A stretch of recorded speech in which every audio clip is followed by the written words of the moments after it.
الفت میں تو منزل کی ہوس کیسی، یہاں تو عین منزل ہے تھکن سے چور ہو جانا۔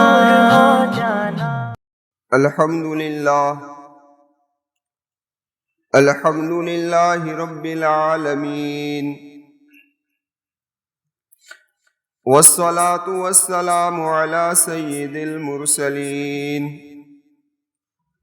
وعلى آلہ واصحابہ اجمعین۔ اعوذ باللہ من الشیطان الرجیم، بسم اللہ الرحمن الرحیم۔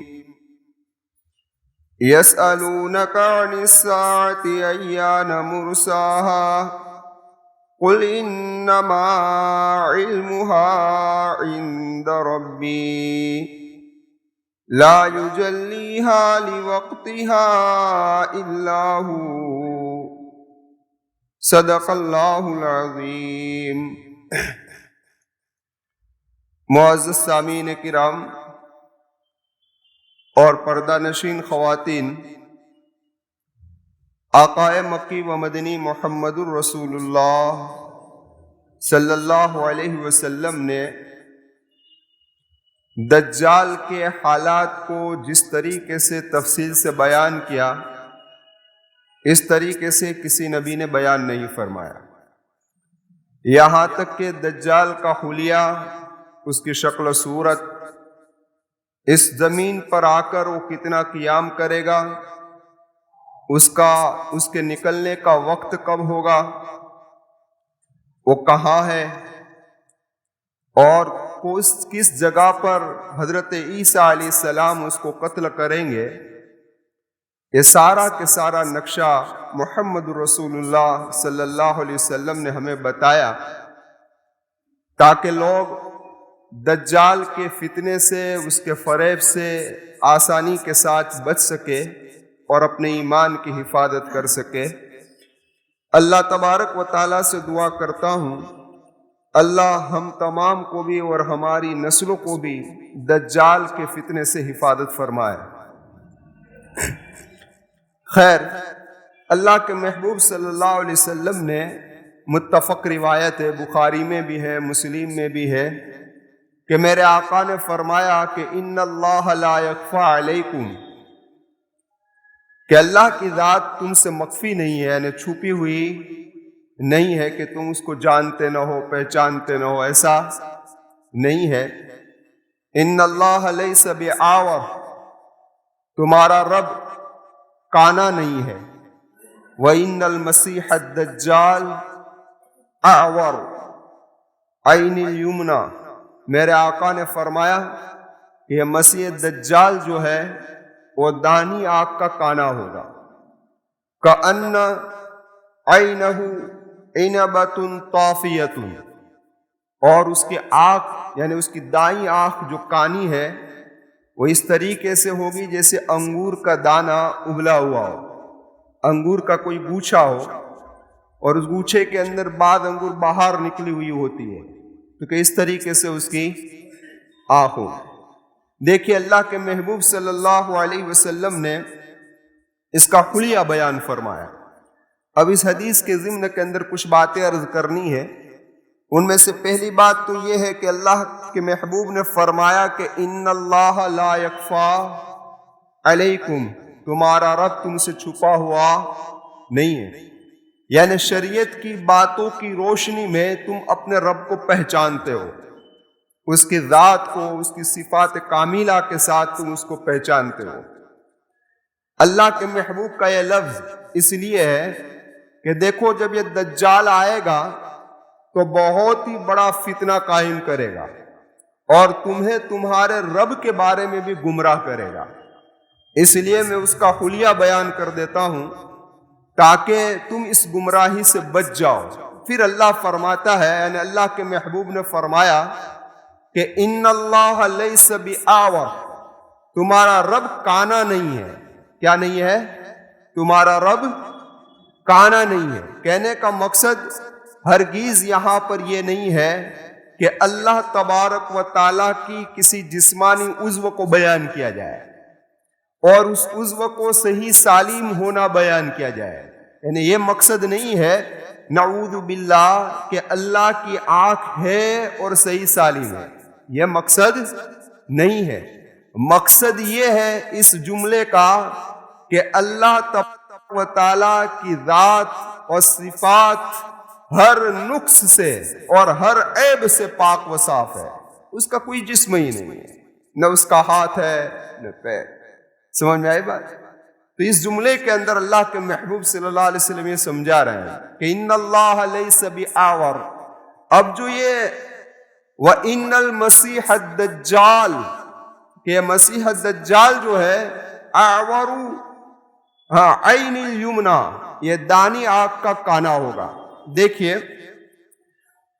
اس کا ابتدائی جو فتنہ شروع ہوگا اس کی تفصیل تو آگے کریں گے. مختصر طور پر وہ سب سے پہلے نبوت کا دعویٰ کرے گا. کس کا دعویٰ کرے گا؟ نبی ہونے کا. اور اس کے بعد وہ اپنے آپ کو رب ہونے کا دعویٰ کرے گا. ہاں، اس کائنات کے اندر نبی کریم صلی اللہ علیہ وسلم کی بعثت سے لے کر آج تک اور قیامت تک نہ جانے کتنے آدمی نبوت کا دعویٰ کریں گے، جھوٹے لوگ. لیکن رب ہونے کا دعویٰ بہت کم لوگوں نے کیا ہے.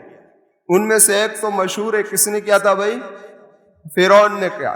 اور فرعون نے تو حد کر دی کہ انا ربکم الاعلی، میں بہت ہی بڑا رب ہوں. صرف رب ہونے کا بھی دعویٰ نہیں کیا بلکہ کیا کہا؟ بہت ہی بڑا رب ہوں. اس نے یہ دعویٰ کیا. اور بس اسی طریقے سے یہ دجال بھی رب ہونے کا دعویٰ کرے گا.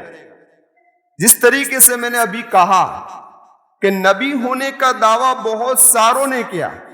یہ زمانہ حضور صلی اللہ علیہ وسلم کے اندر مسیلمہ کذاب نے دعویٰ کیا. یہ بھی بہت ہی بڑا دعویٰ اس نے کیا. کیا دعویٰ کیا ہے؟ صرف اتنا نہیں کہ میں نبی ہوں، بلکہ اس نے باقاعدہ محمد الرسول اللہ صلی اللہ علیہ وسلم پر خط لکھا تھا اور لکھا تھا کہ میں مسیلمہ رسول اللہ نعوذ باللہ کی جانب سے محمد الرسول اللہ کو یہ خط ہے. اور کہا کہ میں آپ کا نبوت کے اندر شریک ہوں، آپ کی نبوت میں شریک ہوں. آدھی حکومت ہماری ہے اور آدھی حکومت تمہاری ہے، یعنی قریش کی. لیکن قریش بے انصافی سے کام لے رہا ہے. یہ خط جب محمد رسول اللہ صلی اللہ علیہ وسلم کے دربار میں پہنچا تو اللہ کے محبوب صلی اللہ علیہ وسلم نے خط پڑھ کر کہا کہ دیکھو کتنا میرے محبوب نے انصاف سے فیصلہ کیا کہ قاصد کو قتل کرنا جائز نہیں ہے. یعنی جو پیغام لے کر آیا، اگر قاصد کو قتل کرنا جائز ہوتا تو میں تم دونوں کی گردنیں اڑوا دیتا. اللہ کے رسول صلی اللہ علیہ وسلم کا یہ اصول کہ کسی قاصد کو قتل نہ کیا جائے پوری دنیا میں چل رہا ہے. تو الغرض نبوت کا دعویٰ کرنے والے گزرے، لیکن سب سے بڑا بدبخت جس نے نبوت کا دعویٰ کیا وہ مسیلمہ کذاب ہے کہ اسے تو نبی کے سامنے خط بھیجا ہے. سمجھ آئی بات؟ تو الغرض رب کا دعویٰ کرنے والے گزرے، لیکن فرعون نے تو رب اعلیٰ کا دعویٰ کیا. تو میرے محبوب اس روایت کے اندر اشارہ کر رہے ہیں کہ مسیح دجال یہ کانا ہے اور تمہارا رب کانا نہیں ہے، اس لیے تم کہیں اس کے فتنے کے اندر مبتلا نہ ہو جانا اور اس کو رب نہ مان لینا. یاد رکھیے سب سے آخر میں نبوت کا دعویٰ کرنے والا یہی دجال ہوگا، اور سب سے آخر میں رب ہونے کا دعویٰ کرنے والا بھی یہی دجال ہوگا. اس کے بعد نہ کوئی نبوت کا دعویٰ کرے گا نہ کوئی رب کا دعویٰ کرے گا. سمجھ میں آئے گا؟ خیر، اب اس روایت کے اندر ایک بات اور سمجھنی ہے. اس روایت کے اندر تافیتن کا لفظ ہے. مسلم شریف کی روایت کے اندر ہے تافیتن کا لفظ ہے. ترمذی شریف کی روایت میں ہے عینہ قائمتن کہ اس کی آنکھ کھڑی ہوگی. سمجھ میں آئی بات؟ کہنے کا مقصد اب ان تینوں الفاظ پر آپ غور کرو تو خلاصہ کلام میرے نبی کا یہ علماء کا کام ہے، روایتوں کو اکٹھا کرنا، روایتوں کو جمع کرنا پھر اس کے خلاصے کو گلدستے کی طرح پیش کر دینا کہ یہ خلاصہ ہے. یہ علماء کرام کا کام ہے. اللہ تبارک و تعالی جزائے خیر دے ان علماء کو جنہوں نے اتنی محنتیں کی اور اتنی کوششیں کی، جو اس دنیا سے چلے گئے ہیں. اللہ ان کی کروٹ کروٹ پر راحت نصیب فرمائے، ان کی مغفرت فرمائے، ان کے درجات کو بلند فرمائے، جنت الفردوس میں اعلیٰ مقام نصیب فرمائے. اور جو علماء ابھی حیات ہے، اللہ تبارک و تعالیٰ ان کی عمروں میں عافیت، عزت و صحت کے ساتھ برکت عطا فرمائے کہ جنہوں نے یہ محنتیں اور کوششیں کر ساری حدیثوں کو سامنے رکھ کر ہمارے سامنے گلدستہ پیش کریں کہ گلدستہ ہے، اس کو لے لو. تو اگر ان ساری روایتوں کو جمع کرنے کے بعد علماء فرماتے ہیں کہ دجال کی دانی آنکھ ہوگی لیکن اس میں روشنی نہیں ہوگی اور انگور کے دانے کی طرح ابھری ہوئی ہوگی. سارے الفاظ کا خلاصہ یہی ہے. اب آئیے، اس روایت کے اندر یہ کہا گیا کہ دانی آنکھ کا کانا ہوگا. اب آئیے مسلم شریف کی روایت، اعورو عین الیسرا، وہ بائیں آنکھ کا کانا ہوگا. ابو داؤد شریف میں کیا ہے، مطموس العین، کہ اس کی آنکھ بالکل مٹی ہوئی ہوگی، یعنی سپاٹ ہوگی. کیا ہوگی؟ اب یہ ساری روایتیں سامنے آتی تو ہم یہ ہوگا یہ ہوگا یہ ہوگا، قربان جائے ان علماء کرام پر. خلاصہ کلام ان ساری روایتوں کا یہ نکالا کہ اس کی دونوں آنکھیں عیبدار ہوگی. کیا ہوگی؟ اور کا معنی عیب کیا آتے ہیں، عیبدار ہوگی. اب بائیں آنکھ سپاٹ ہو تب بھی یہ عیبدار ہے، دائیں آنکھ اس طریقے سے بدصورت ہو تب بھی یہ عیبدار ہے. تو علماء نے خلاصہ اس کا یہ نکالا کہ اس کی دونوں آنکھیں کیا ہوگی بھائی، عیبدار ہوگی. اب ذرا آپ آئیے، ہم آتے ہیں کچھ آگے. آپ دیکھیے کہ بڑی بڑی کمپنیاں اپنے نشانات کو، خاص طور پر یہودی کمپنیاں جو ہے، وہ اپنے نشانات اور اپنے لوگوں کے اندر ایک آنکھ دیتی ہے. آپ غور کرنا، کبھی سفید آنکھ ستارے کی طرح چمکتی ہوئی بتائیں گے لوگ، کیونکہ بعض کتابوں میں ستاروں کی طرح اس کی آنکھ کا تذکرہ ہے. اور کبھی یہ سبز شیشے کی طرح چمکتی ہوئی آنکھ اس لوگوں کے اندر رکھیں گے نشان میں، کیونکہ میرے آقا و مولا محمد رسول اللہ صلی اللہ علیہ وسلم کا ایک حدیث ہے. میرے آقا نے کیا فرمایا کہ عینہ خضراء، کہ اس کی آنکھ سبز ہوگی، کالزجاج، شیشے کی طرح سبز ہوگی. اس لیے بعض لوگ یہ نشانی رکھتے ہیں. کیوں؟ لوگوں کو ابھی سے مانوس کر رہے ہیں ایک آنکھ سے. کس سے مانوس کر رہے ہیں؟ ایک آنکھ سے. اور یہ محاورہ بھی ہے، جب انصاف کے موقع پر بولا جاتا ہے کہ ایک آنکھ سے دیکھو، یہ عام کیا جا رہا ہے تاکہ لوگ اس سے مانوس ہو. ارے بھائی، امریکن ڈالر جو ہے، اور ڈالر پر بھی ایک آنکھ ہے، دیکھ لینا آپ کیا ہے، ایک آنکھ اس میں بھی لگی ہوئی ہے. یہ مانوس کرنے کی ساری باتیں ہیں. خیر، اللہ کے محبوب صلی اللہ علیہ وسلم کی ایک اور حدیث ہے جو مسلم شریف میں ہے کہ بین عینیہ کافر، کہ اس کی دونوں آنکھوں کے درمیان میں کافر لکھا ہوا ہوگا. یقرؤہ کل مؤمن کاتب وغیر کاتب، کہ ہر ایمان والا پڑھا لکھا ہو یا ان پڑھ ہو اس کو پڑھ لے گا. اللہ تبارک و تعالی جن لوگوں کو دجال کے فتنے سے بچانا چاہے گا، اللہ ان کو ایمانی فراست نصیب فرمائے گا کہ وہ پہچان لیں گے کہ کون ہے، دجال. اور بعض روایتوں سے پتا چلتا ہے کہ کاف، فا، را الگ الگ لکھا ہوا ہوگا، کہ جس کی وجہ سے صرف حروف کو پہچاننے والا بھی پہچان لے گا کہ کون ہے، دجال. اب اس کے حلیہ میرے محبوب نے اور ایک انداز میں بیان فرمایا حفال الشعر، اس کے جسم میں کثرت سے بال ہو. جس طریقے سے جانور کے جسم میں بال ہوتے ہیں نا، اس طریقے سے اس کے جسم پر بال ہو. پھر میرے محبوب نے اپنی روایت میں فرمایا کہ وہ جوان ہوگا. کیسا ہوگا؟ اب ذرا اندازہ لگاؤ، حضرت تمیم داری رضی اللہ تعالیٰ عنہ نے اپنی آنکھوں سے دیکھا محمد رسول اللہ فرما رہے ہیں کہ وہ مشرق میں ہے، تو میرے محبوب کو اس دنیا میں آتے ہوئے اللہ کے محبوب گئے اس کو کتنے سال ہو گئے؟ تو پتا چلا کہ 1500 سال، ابھی اس کی پیدائش کب ہوئی وہ تو اللہ ہی جانتا ہے، لیکن کم از کم 1500 سال کے آس پاس کا وقت گزرا، پھر بھی میرے محبوب فرمایا کہ جوان ہو، اور اس کے سر کے بال گھنگریالے ہوں گے۔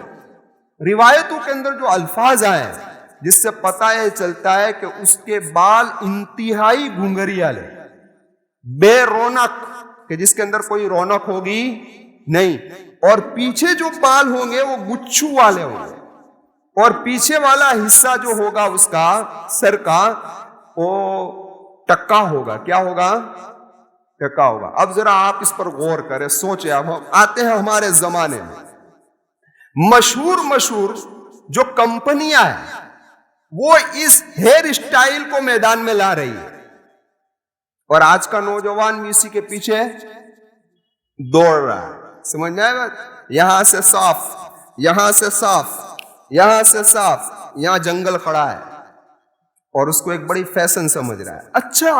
اچھے آدمی جو دین کی مجلس میں بیٹھنے والے وہ بھی اپنی ہیئر اسٹائل ایسی بنا رہے ہیں، لیکن انہیں پتا نہیں کہ ہم کہاں جا رہے ہیں۔ سمجھ میں آئی بات؟ نبی کا طریقہ بالوں کے رکھنے کا یہ نہیں تھا۔ اللہ کے محبوب صلی اللہ علیہ وسلم کے بالوں کے بارے میں کیا الفاظ ہیں؟ وفرا، لما، جمہ۔ وفرا کا معنی کانوں تک، لما کچھ آگے، جمہ یہاں تک، موڑے تک۔ اور اگر آپ کو اتنے لمبے بال نہیں رکھنے تو کہا کہ سر کے بال اس طریقے سے رکھو کہ ہر جانب سے برابر ہو۔ 4 نمبر کا مشین پھرا لو، 3 نمبر کا مشین پھرا لو، ہر جگہ سے سیم ہو جائیں گے، کہیں اونچے نیچے رہیں گے نہیں۔ تو یہ اگر لمبے بال نہیں رکھنے تو یہ طریقہ ہے، لیکن آج کا نوجوان جا رہا ہے ان دونوں طرف، جس کے بال اللہ نے قدرتی سیدھے دیے ہیں وہ بھی اب ٹیڑھے کرنے میں لگا ہے کہ نہیں؟ کرتے نا لوگ، ٹیڑھے کر رہے ہیں۔ تو یہ جو ہے کمپنیاں اس کو اشتہارات میں لا رہی ہے، اور اس کو اب ہیئر کٹنگ کہتے ہیں، ہیئر اسٹائل بنانا چاہتے ہیں۔ میرے نوجوانوں، آپ سے گزارش ہے کہ ہمیں چلنا ہے محمد رسول اللہ صلی اللہ علیہ وسلم کے نقش قدم پر۔ خیر، تو اللہ کے محبوب صلی اللہ علیہ وسلم نے اس کے سر کے بالوں کا بھی تذکرہ کیا کہ اس کے سر کے بال ایسے ہوں گے۔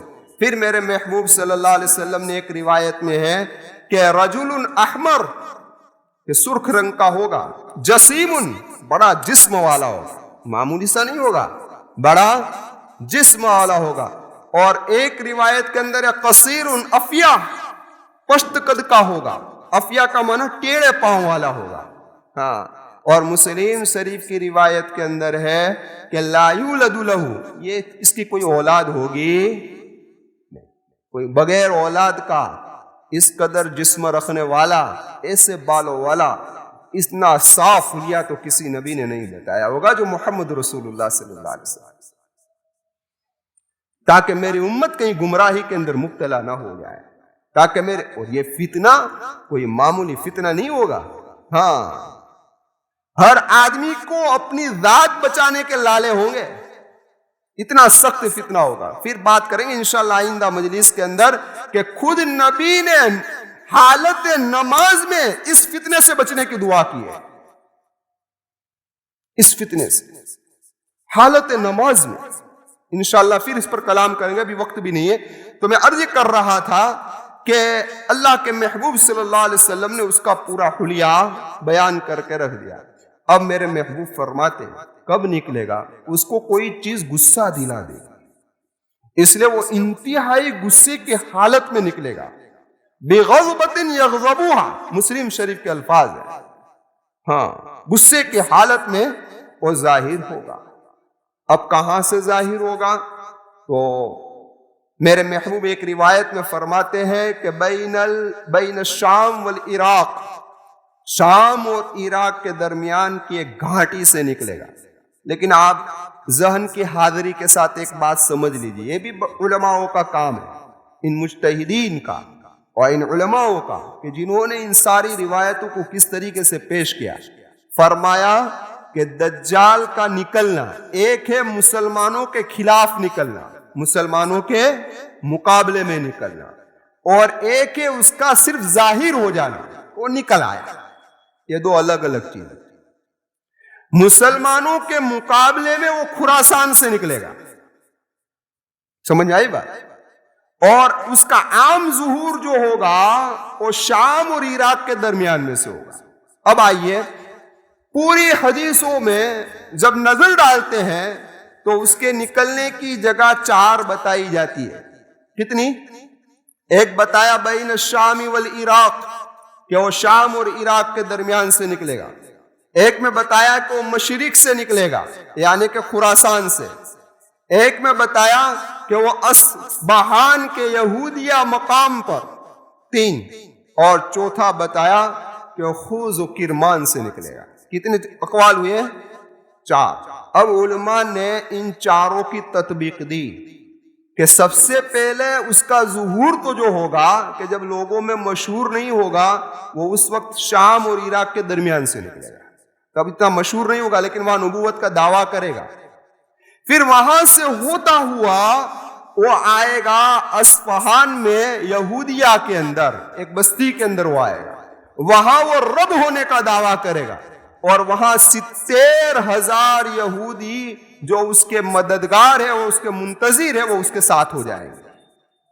میرے محبوب نے ان یہودیوں کا حلیہ بھی بیان کر دیا۔ اللہ کے محبوب صلی اللہ علیہ وسلم، بڑے بڑے سر ہوں گے، سر کچھ چوڑے ہوں گے، اور اللہ کے محبوب نے ناک چپٹی ہوگی، ترک کی نسل سے ہوں گے یہودی۔ اور اللہ کے محبوب نے فرمایا کہ جس طریقے سے چمڑے پر چمڑے چڑھائی ہوئی ہو نا، ڈھال، کہ اس پہ ڈھال جمی ہوئی ہو، جس چمڑے پر چمڑے چڑھے ہوئے، تہ بتے چمڑے چڑھے ہوئے، اس طریقے سے ان کے چہرے ہوں گے۔ یہ 70,000 یہودیوں کو لے کر پہلا پڑاؤ ڈالے گا، وہ خوز و کرمان میں ڈالے گا۔ تو یہ تیسری تطبیق ہو گئی۔ اس کے بعد وہ خراسان سے مسلمانوں کے مقابلے میں آئے گا۔ ان ساری روایتوں کا خلاصہ اللہ کے محبوب صلی اللہ علیہ وسلم نے بیان کر دیا۔ اب یہ اس کے نکلنے کی نشانی کیا ہے؟ تو آئیے، ترمذی شریف کی ایک روایت ہے جو ضعیف ہے۔ فرمایا الملحمۃ العظمی وفتح القسطنطینہ وخروج الدجال فی 7 اشہر، یہ سارا معاملہ 7 مہینے کے اندر ہوگا۔ کیا کیا معاملہ؟ جنگ عظیم، قسطنطینہ کا فتح ہونا، اور دجال کا نکلنا، یہ سب 7 مہینے کے اندر ہو جائے گا۔ یہ جو قسطنطینہ ہے نا، وہ بادشاہ کا نام ہے قسطنطین، اسی سے یہ شہر آباد ہوا ہے، اور روم کا پایا ہے تخت تھا۔ سمجھ میں آئے بات؟ روم کا پایا ہے تخت تھا۔ سب سے پہلے صحابہ کرام نے اس کو فتح کیا۔ مشہور صحابی حضرت ابو ایوب انصاری رضی اللہ تعالیٰ عنہ، کون ہے؟ پہچانتے ہو؟ ہجرت کر کر نبی کریم صلی اللہ علیہ وسلم نے جس کے گھر پر ٹھہرے تھے، وہ کس کے گھر پر ٹھہرے تھے؟ حضرت ابو ایوب انصاری رضی اللہ تعالیٰ عنہ کے مکان میں۔ ان کی شہادت اسی محاصرے میں ہوئی ہے۔ اس کے بعد یہ شہر مسلمانوں کے قبضے سے نکل گیا۔ پھر اس کو فتح کیا محمد فاتح رحمت اللہ علیہ، اور اس کا نام رکھا استنبول یا اسلامبول، اس کا نام رکھا۔ ابھی وہ مسلمانوں کے قبضے میں ہے۔ کس کے قبضے میں ہے؟ مسلمانوں کے قبضے میں یہ شہر ہے، لیکن یہ شہر مسلمانوں کے قبضے سے نکل جائے گا۔ یہ میرے محبوب کی پیشن گوئی ہے۔ اور اس کے بعد حضرت مہدی ان کو فتح کریں گے۔ تو جب یہ فتح ہوگا، اس لیے میں نے جب ظہور مہدی کا تذکرہ کیا اس وقت چھیڑا تھا، یہاں قسطنطنیہ فتح ہوا، قسطنطینہ فتح ہوا، اور وہاں خبر پہنچی کہ دجال نکل آیا۔ اب آئیے ابو داؤد شریف کی ایک اصح روایت پر، جس پر میرے آقا و مولا محمد رسول اللہ صلی اللہ علیہ وسلم نے فرمایا کہ یہ جنگ عظیم اور قسطنطینہ یہ 6 سال میں ہوگا، اور 7ویں سال میں دجال ظاہر ہوگا. ایک نشانی. دوسری نشانی کیا ہے؟ 2-3 منٹ لوں گا آپ کی زیادہ، پھر بات کو ختم کر دیتا ہوں. دوسری نشانی کیا ہے؟ اللہ کے محبوب نے فرمایا کہ دجال کے نکلنے کے 3 سال پہلے کا حال یہ ہوگا کہ پہلے سال اللہ تبارک و تعالی آسمان سے 1/3 بارش کو روک دیں گے، 1/3 بارش رک جائے گی، اور زمین کو حکم دے گے کہ تو تیری پیداوار 1/3 کم کر دے. پھر دوسرے سال اللہ تبارک و تعالی آسمان کو حکم دے گا، یہ ابن ماجہ کی روایت ہے، کہ آپ اپنی 2/3 بارش کو روک دیجئے، اور زمین کو اللہ حکم دے گا کہ 2/3 پیداوار روک دیجئے. پھر تیسرا سال آئے گا، اللہ حکم دے گا آسمان کو کہ پوری بارش روک دیجئے، بارش نہیں ہوگی، ایک قطرہ بھی نہیں گرے گا، اور زمین کو حکم دے گا کہ پوری پیداوار روک دی جائے، پوری پیداوار روک دی جائے گی. تو صحابہ نے، لوگوں نے پوچھا اللہ کے محبوب صلی اللہ علیہ وسلم سے، تو لوگوں کا ذریعہ معاش کیا ہوگا؟ یہاں تک کہ درخت جو نا سارے کے سارے سوکھ جائیں گے، جسے اللہ چاہیں گے تھوڑے درخت باقی رہیں گے، ورنہ سارے سر. اور یہ جو بھی یہ ختم ہی ہو رہا ہے نا آہستہ آہستہ، درخت کیا ہو رہا ہے؟ آہستہ آہستہ ختم ہی ہو رہے ہیں سب. تو اس وقت صحابہ نے پوچھا کہ ذریعہ معاش کیا ہوگا اے میرے محبوب صلی اللہ علیہ وسلم؟ تو فرمایا لا الہ الا اللہ، اللہ اکبر، الحمدللہ. ایمان والا یہ تسبیح پڑھے گا، یہ اس کی غذا ہوگی. اور میرے محبوب نے یہ بھی فرمایا جو مسند احمد کی روایت ہے کہ دجال اس وقت تک نہیں نکلے گا جب تک کہ اس کا تذکرہ ہی ختم ہو جائے گا. یعنی امام لوگ ممبر پر اس کا تذکرہ کرنا بھی چھوڑ دیں گے. ہوتا ہے ایسا نا، آج کہیں دجال کا بیان ہوتا ہے، بھائی یہ ہماری مسجد میں 18 سال سے یہاں آپ کے سامنے ہوں، اس میں پہلی دفعہ موقع ملا ہے. 18 سال سے تو میں آپ کے سامنے کھڑا ہوں یار، سمجھ میں آئی بات؟ تو جس طرح قیامت قریب آئے گی، اس طریقے سے دجال کا تذکرہ بھی چھوٹ جائے گا. یہ اللہ کے محبوب صلی اللہ علیہ وسلم کی پیشن گوئی ہے. آخری بات عرض کر دوں، کہو تو 2-3 منٹ میں. خیر، اب جب یہ نکلے گا تو اس کی سواری کیا ہوگی؟ اس کی سواری کے بارے میں بات کر کے ختم کر دیتے ہیں. حمار اقمر، اللہ کے محبوب صلی اللہ علیہ وسلم فرماتے ہیں اس کی سواری سفید ہوگی. بین اذنیہ 70 بان، اس کی سواری اتنی موٹی ہوگی کہ اس کے ایک کان سے لے کر دوسرے کان کے درمیان کے اندر 70 بان، 70 با کا فاصلہ ہوگا. اور ایک با کیا ہوتا ہے خبر ہے؟ یہ ہاتھ جو میں نے پھیلایا ہے نا، یہ ایک با. اور آپ کی زبان میں 6 فٹ کتنے؟ اب 70 با کو گنیاکار کرو، ٹوٹل کیا آتا ہے؟ 420. کتنا آئیں گے؟ 420. تو اس کی سواری 420 فٹ پوڑی ہوگی. لیکن اس کا گدھا بڑا خوبصورت ہوگا. یہ بڑا بدصورت ہوگا لیکن اس کا گدھا بڑا خوبصورت ہوگا. اور اس کی تیز رفتاری کا یہ عالم حضرت عبداللہ بن مسعود رضی اللہ تعالیٰ عنہ فرماتے ہیں نبی کریم صلی اللہ علیہ وسلم نے فرمایا کہ اس کا ایک قدم 3 دن کی مسافت پر گرے گا، یعنی فی سیکنڈ 82 کلومیٹر فی سیکنڈ، اور فی گھنٹہ 2,95,200 کلومیٹر کی تیز رفتاری سے آئے گا. اتنی تیز رفتاری سے تو ہوائی جہاز بھی نہیں آئے. سمجھ میں آئی بات؟ یہ اس کی سواری کا عالم ہوگا.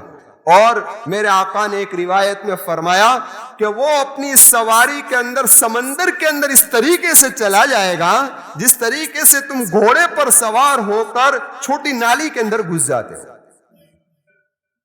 ایسی تیز رفتار سواری. اب آئیے، میں نے آپ کے سامنے عرض کیا تھا وہ تشتریوں کے بارے میں کہ جو برموڈا تکون کے ارد گرد گھوم رہی ہے. سمجھ میں آئی بات؟ بعض علماء تو فرماتے ہیں کہ دجال کی ایجاد ہے. اور یہ جو تشتری ہے نا، اس کی تیز رفتاری بھی اتنی ہے.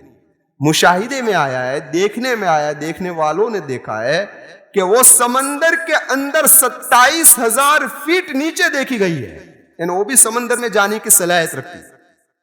اور اس تشتری کے اندر ایسی خصوصیت ہے، ایسی ہے کہ وہ خود بھی غائب ہو سکتی ہے اور وہ جس چیز کو چاہے لوگوں سے غائب بھی کر سکتی ہے. ایک ہی وقت میں بڑی بھی ہو سکتی ہے ایک ہی وقت میں چھوٹی بھی ہو سکتی ہے، سمندر میں بھی جا سکتی ہے، اوپر بھی ٹھہر سکتی ہے۔ تو بعض علماء فرماتے ہیں کہ اللہ کے محبوب صلی اللہ علیہ وسلم نے جو دجال کی سواری کا تذکرہ کیا ہے اور اس کی تیز رفتاری کو جو بیان کیا ہے، یہ اس تشترین کے اندر بھی پایا جاتا ہے۔ تو ہو سکتا ہے کہ دجال حقیقت میں کسی گدھے ہی کے اوپر سوار ہو کر آئے اور وہ گدھا اتنا تیز رفتار ہو، یا اس تشتری کے اندر سوار ہو کر آئے، یا پھر سفید جہاز کے اندر سوار ہو کر آئے، کسی میں بھی آئے گا ضرور، لیکن جس پر بھی آئے گا اس کی سواری بہت ہی تیز رفتار ہوگی۔ اللہ سے میں دعا کرتا ہوں اللہ مجھے بھی، میری نسلوں کو بھی، آپ کو بھی، آپ کی نسلوں کی بھی اللہ تبارک و تعالی اس دجال کے فتنے سے حفاظت فرمائے۔ آمین۔ وآخر دعوانا ان الحمدللہ رب العالمین۔